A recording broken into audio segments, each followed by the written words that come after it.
C'est Violaine Vanoyac, l'émission Kiosque avec Clara à la technique. Nous parlons aujourd'hui, à l'occasion de ces fêtes de fin d'année, des petites douceurs et des desserts, et puis de l'origine de certains d'entre eux. Alors, quelque chose que l'on va retrouver aussi forcément sur les tables, c'est les glaces ou les crèmes glacées et surtout les parfaits.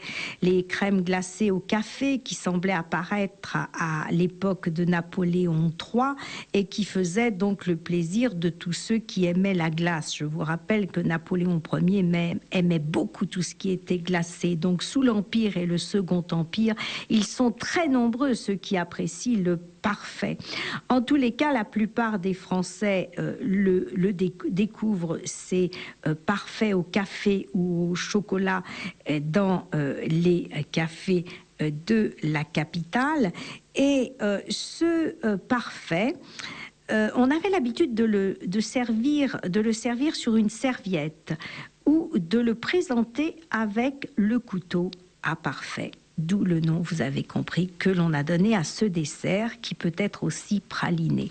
Donc cette glace s'appelle le parfait parce qu'elle était servie avec un couteau à parfait. Et pendant de nombreuses années, les invités avaient coutume d'apporter eux-mêmes leur couteau lorsqu'ils allaient manger chez des amis. Donc au XIIe siècle, ce couteau était porté à la ceinture et protégé par un étui, évidemment. Certains prenaient avec eux différents couteaux, les uns qui servaient à découper la viande, les autres qui servaient à découper la volaille, d'autres encore à découper le pain. Sur la lame étaient écrits des poèmes. Les couteaux des prêtres étaient ornés d'extraits d'hymnes et les couteaux avaient une forme différente selon l'usage qu'on en faisait. Ils pouvaient aussi avoir une couleur rappelant la saison ou l'époque où l'on se retrouvait. Donc on avait par exemple des couteaux noirs en ébène pendant le carême.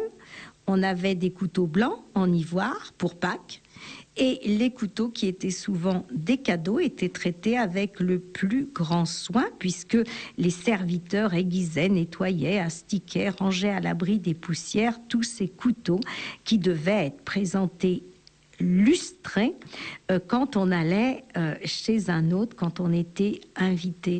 Et il est très étonnant de voir également qu'à Noël, eh bien, le couteau pouvait être rouge, par exemple, pouvait avoir sa propre couleur. Alors, je vous le disais tout à l'heure, c'était déjà les boulangers qui vendaient des viennoiseries, comme aujourd'hui quasiment. Et puis petit à petit, ce furent les pâtissiers. Mais comment est apparue cette distinction qui existe aujourd'hui entre pâtissier et boulanger? Il faut remonter à un temps où l'on ne faisait aucune distinction entre le métier de boulanger et celui de pâtissier. Même les galettes étaient considérées comme des pâtisseries ou des desserts. Alors, les nomades, on le sait, faisaient leurs pâtes avec de l'eau et de la farine cuite au soleil, comme aujourd'hui dans le désert. Et tous les anciens le faisaient ainsi. Et tous les anciens aussi avaient leurs galettes de maïs, de froment, de blé, d'orge, de pavot, de fenouil, de miel, de coriandre. Eh bien, au XIIe siècle, les gâteaux donc étaient de simples galettes comme avant.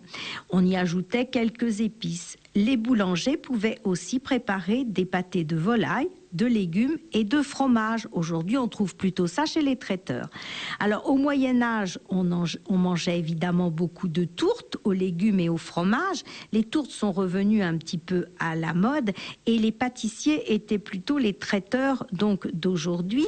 Mais à cette époque, le boulanger était itinérant. Il allait de ville en ville, il chantait, il appelait les passants, il vendait des gaufres, des beignets, donc des pâtés, des friands. Et au XIIIe siècle, les boulangers, qui avaient beaucoup trop de privilèges aux yeux de certains, ont dû limiter leur création à des produits précis. Donc on a fait une loi disant que au XVe siècle, les pâtissiers avaient seuls le droit de faire les pâtés de poisson, de fromage et de viande. Ils pouvaient aussi vendre des boissons, des ragoûts, du nougat, mais ils étaient distingués des boulangers. Et leur métier était au XVIe siècle strictement réglementé et contrôlé en permanence, car ils recevaient des amendes s'ils vendaient du pain rassis, s'ils vendaient des pâtés toute la journée, s'ils dérogeaient à leurs règles, Aux règles qui étaient établies, si ils vendaient des pâtés périmés et si ces pâtés étaient brûlés devant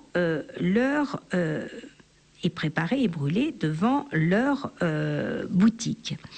Alors, si jamais les produits étaient mauvais ou rassis ou autres, eh bien, il fallait qu'ils soient détruits au vu de tous. Donc, les pâtissiers les plus fameux à l'époque étaient Mignot à Paris, Ragueneau, Vatel, qui a créé la crème chantilly, Leczinski, qui était le créateur du baba et le roi du baba au rhum, Rouget, l'empereur du millefeuille. Il y avait les trois frères Julien pour leur savarin ou pour leurs biscuits au sirop. On connaissait encore Chibouste, le maître du Saint-Honoré qui a été inventé au 19e siècle.